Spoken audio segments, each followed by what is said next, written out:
Assalamualaikum warahmatullahi wabarakatuh. Kami dari kelompok 13 beranggotakan 3 orang, yaitu yang pertama Vivi Armelia, yang kedua Marfandi Aliandra Senandra, yang ketiga Noraya Linza. Baiklah, kami akan membahas tentang penilaian bisnis dari sisi pendekatan data pasar.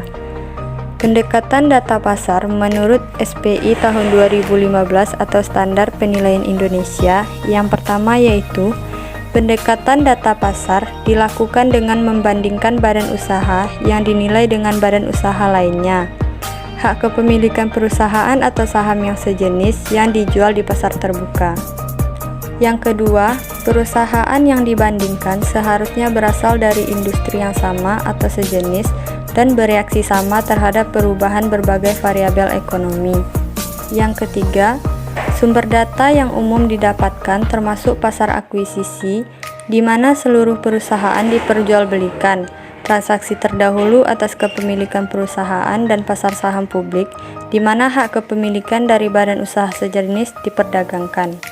Selanjutnya, pendekatan data pasar menurut SE 54-PJ-2016 atau Surat Edaran Dirjen Pajak Nomor 54 Tahun 2016, yaitu pendekatan pasar membandingkan objek penilaian dengan perusahaan lain yang sebanding. Kepentingan kepemilikan perusahaan berupa surat berharga yang diperjualbelikan di pasar serta transaksi relevan atas saham perusahaan yang sebanding. Transaksi sebelumnya atau penawaran atas komponen perusahaan juga dapat merupakan indikasi nilai. Unsur-unsur nilai pasar yang pertama, pembeli dan penjual berkehendak melakukan transaksi. Yang kedua, dalam keadaan pasar terbuka. Yang ketiga, penjual dan pembeli mempunyai pengetahuan, pengalaman, dan informasi yang mencukupi mengenal objek yang ditransaksikan. Yang keempat, jangka waktu penawaran mencukupi. Dan yang kelima, pembeli atau penjual istimewa diabaikan. Selanjutnya yaitu metode penilaian. Metode penilaian adalah suatu cara atau rangkaian cara tertentu dalam melakukan penilaian. Yang pertama, pembanding perusahaan terbuka. Yang kedua, pembanding perusahaan merger dan akuisisi. Dan yang ketiga, transaksi sebelumnya. Ketentuan dalam pembanding perusahaan terbuka yaitu: yang pertama, pembanding aktif di bursa, artinya harga pasar relevan ditransaksikan aktif selama 60 hari dari 90 hari bursa berakhir. Yang kedua, minimal memiliki 3 data pembanding. Pembanding dengan sebaran yang merata dengan kriteria sebanding, sejenis, dan risiko serupa. Yang ketiga, arm's length transaction. Transaksi yang terjadi pada pembanding di bursa bersifat wajar dalam kondisi pasar. Dan yang keempat, nilai pasar wajar non-pengendali. Standar nilai dengan metode ini adalah nilai pasar wajar non-pengendali. Kriteria sebanding yang pertama ada growth in sales and earning, pertumbuhan atas penjualan dan laba bersih dalam 3 tahun terakhir. Yang kedua, capital struktur, struktur modal, ekuitas, dan hutang yang digunakan dalam bisnis. Yang ketiga, total aset, total aset berwujud maupun yang tak berwujud yang dimiliki perusahaan.